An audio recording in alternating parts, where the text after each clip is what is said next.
আরিস ফাহিম চৌধুরী এই নামটাই এখন বাংলাদেশের রাজনৈতিক অঙ্গনে বিষাক্ত বিষয়। আওয়ামী লীগের ঘনিষ্ঠ এই বিতর্কিত ব্যক্তি, যিনি শেখ হাসিনার পতনের পর বিদেশে পালিয়ে গিয়েছিলেন, হঠাৎ বিএনপি সরকারের ক্ষমতায় আসার সাথে সাথে দেশে ফিরে এসে জাঁকজমকপূর্ণ শোডাউন দিচ্ছেন।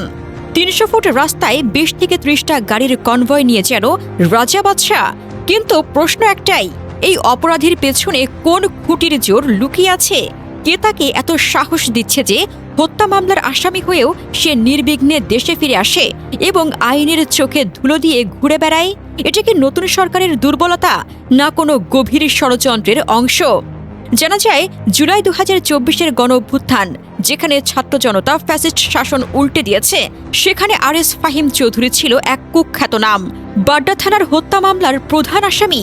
সেই মামলায় তৌহিদ আফ্রিদি গ্রেফতার হয়েছে, কিন্তু ফাহিম সে তো নির্বিঘ্নে ইমিগ্রেশন পার হয়ে বিদেশে পালিয়ে গিয়েছে। মোহাম্মদপুরের সাবেক কাউন্সিলর রাজীবের সাথে মিলে জুলাই আন্দোলনের সময় ছাত্রদের উপর হামলা চালিয়েছে।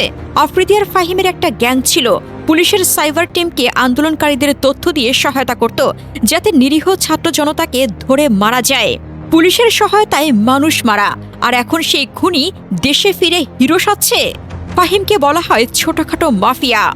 আওয়ামী লীগের আমলে মোহাম্মদপুরের কুখ্যাত কাউন্সিলর রাজীব এবং আসিফের সাথে যুক্ত হয়ে এলাকায় ত্রাসের রাজত্ব চালিয়েছে। হাসিনা সরকারের পতনের পর মামলা থেকে বাঁচতে দেশ ছেড়ে পালায়। ২ বছর ধরে ইউনূস সরকারের সময় সে ছায়ায় লুকিয়েছিল, কারণ তার বিরুদ্ধে হত্যা মামলা, গ্যাং লিডারশিপের অভিযোগ। কিন্তু বিএনপি ক্ষমতায় আসতেই সে স্বাধীন হয়ে গেল। তার কাছে দেশ এখন স্বাধীন, যেখানে খুনিরা নির্বিঘ্নে ফিরে আসে। বিএনপি সরকার দায়িত্ব নেওয়ার মাত্র ৭ দিনের মাথায় ফাহিম দেশে ফিরে এসেছে রাজার হালে। ৩০০ ফিট রোডে ২০ থেকে ৩০টা গাড়ির কনভয় নিয়ে শোডাউন দিয়ে ঢাকায় প্রবেশ করেছে। এটা কি সাধারণ ফিরে আসা? না, এটা একটা চ্যালেঞ্জ। জুলাই শহীদদের রক্তের উপর পা দিয়ে বলছে, আমি অজেয়। মোহাম্মদপুর এবং ঢাকায় আবারও তার গ্যাংয়ের ত্রাস দেখতে হবে।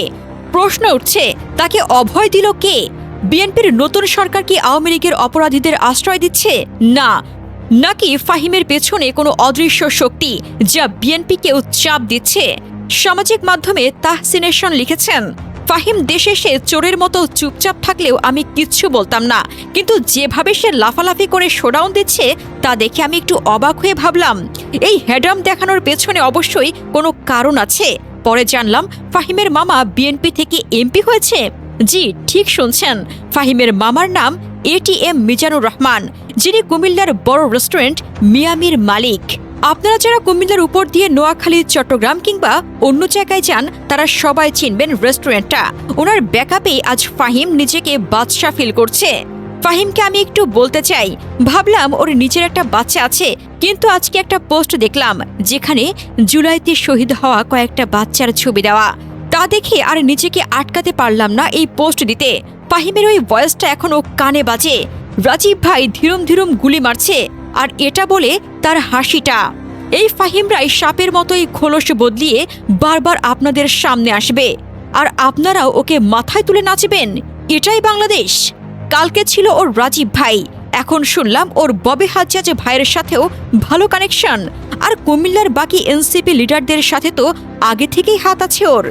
সবারই লাগবে ওকে, কারণ আপাতত বাংলাদেশে ছাপরি কিং ও একাই আছে, যাকে একটা কল দিলেই ১০০ থেকে ২০০ মোটরসাইকেল, ৫০টা গাড়ি নিয়ে ধীরম ধীরম করে রাস্তায় নির্বাচনী প্রচারণা আর শোডাউন করবে, ঠিক আগে যেমন ভূমিদস্যু বসুন্ধরার মালিক এবং খুনি রাজীবের করেছে। কাল হবে বিএনপির অনেক নেতার। Welcome to Bangladesh 2.0।